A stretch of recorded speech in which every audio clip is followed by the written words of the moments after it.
সঠিক বিচার পাওয়া ভারতবর্ষের সাধারণ মানুষের গণতান্ত্রিক অধিকার, আর সেই অধিকার যাতে দেশের প্রতিটি মানুষ সহজে ও দ্রুত পেতে পারেন সেই লক্ষ্যে সক্রিয় রয়েছে লোক আদালত ব্যবস্থা। তারই অংশ হিসেবে কোচবিহার জেলায় বিভিন্ন পেন্ডিং মামলার দ্রুত নিষ্পত্তির লক্ষ্যে একাধিক লোক আদালতের আয়োজন করা হয়েছে। জানা গেছে আগামী 21, 22 ও 23 অগস্ট সুপ্রিম কোর্টে দায়ের হওয়া এবং বর্তমানে পেন্ডিং থাকা মামলাগুলি নিয়ে বিশেষ লোক আদালত বসবে।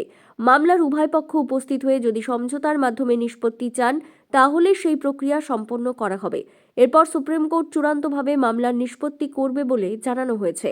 সংশ্লিষ্ট মামলাগুলির বিষয়ে জানতে সুপ্রিম কোর্টের ওয়েবসাইট দেখার পরামর্শ দেওয়া হয়েছে।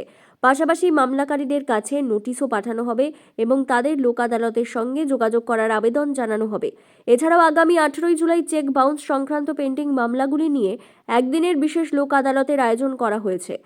বলতে আমাদের একটা বিশেষ লোক আদালত হচ্ছে অনারেবল সুপ্রিম কোর্ট থেকে 21শে অগস্ট, 22শে অগস্ট আর 23শে অগস্ট এই 3 দিন একটা লোক আদালত চলবে, যেটা অনারেবল সুপ্রিম কোর্ট এবং নালসার গাইডলাইনেই হচ্ছে আমাদের কাছে।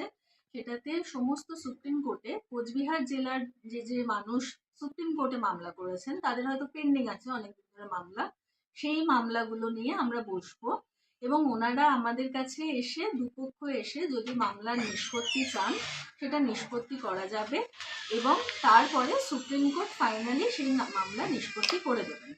এইটা আমাদের 21, 22, 23-এ হবে।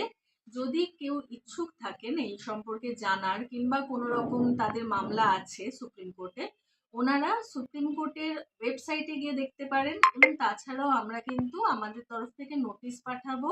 ওনারা আমাদের সাথে এসে কোচবিহার জেলা আইনি পরিষেবা কর্তৃপক্ষ আমাদের সাথে এসে ওনারা যোগাযোগ করতে পারেন। এটা আমাদের কোচবিহার জেলায় হবে।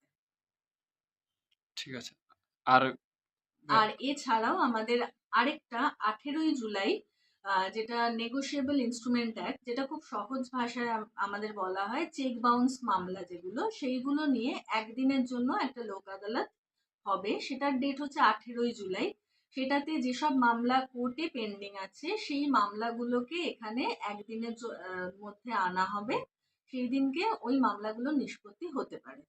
আর আরেকটা যেটা আমাদের 13ই জুন আছে ন্যাশনাল লোক আদালত, এবছরের প্রথম লোক আদালত ওয়েস্ট বেঙ্গলে। সেইটাতে 13ই জুন যদি কেউ নোটিশ পান কিংবা কারোর ট্রাফিকের কোনো কেস আছে সেই সব সম্পর্কে সমস্তটাই এখানে নিষ্পত্তি হবে। সেটা 13ই জুন আছে। আপনার নাম এবং পরিচয়? আমার নাম শ্রীময়ী চক্রবর্তী। আমি বর্তমানে সচিব, জেলা আইনি কর্তৃপক্ষ পরিষেবা কর্তৃপক্ষ, কোচবিহার। ওই দিন বহু মামলা নিষ্পত্তি হওয়ার সম্ভাবনা রয়েছে বলে মনে করা হচ্ছে। অন্যদিকে আগামী 13ই জুন প্রথম ন্যাশনাল লোক আদালত অনুষ্ঠিত হতে চলেছে। ট্রাফিক সংক্রান্ত নোটিশ ও মামলার নিষ্পত্তির জন্য ওই লোক আদালতে বিশেষ ব্যবস্থা রাখা হয়েছে। প্রশাসনের আশা এই উদ্যোগের ফলে সাধারণ মানুষ কম সময়ে, কম খরচে এবং সহজ পদ্ধতিতে আইনি পরিষেবা ও বিচার পাওয়ার সুযোগ পাবেন। Bureau news, ABN 24x7, Cooch Behar.